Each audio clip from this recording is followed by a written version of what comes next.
nessa noite de festa, inicialmente queremos agradecer ao Padre Márcio, nosso vigário-geral, o pároco da Catedral, o convite feito ao Padre Hermes para que a nossa paróquia estivesse aqui presente nesse dia, na festa da nossa padroeira Imaculada Conceição.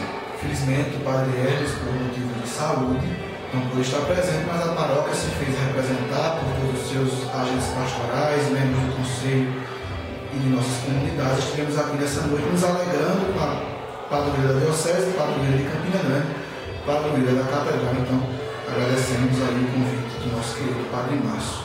Falar um pouco desse tema de hoje, com Maria, nos voltamos para a missão, é essencialmente aquilo que Maria viveu em sua vida. E ela nos deixa muitos exemplos.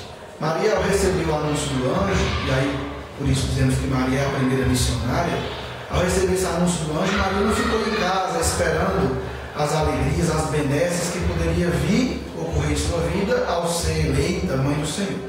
Assim que Maria recebeu esse anúncio do anjo, ela foi levar essa boa notícia, ela foi evangelizar, ela foi levar essa boa notícia à sua prima Isabel.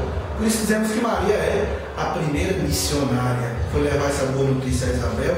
E o que mais me chama a atenção no texto do Evangelho, que escutamos hoje também, é que Maria não chegou dizendo que era a mãe do Senhor, mas essa presença de Deus em Maria era tão forte que o bebê de Isabel, João Batista, estremeceu de alegria.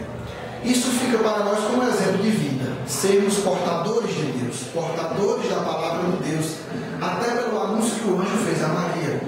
No mundo que a gente vive de tanta violência, de tanta tristeza, onde estamos tantas pessoas que levam uma má notícia, somos convidados a levar uma boa notícia, que é essa mensagem de vida e amor que nosso Senhor Jesus Cristo nos deixou, se encarnando no seio da Virgem Maria. Então, nossos agradecimentos da paróquia de Santo Antônio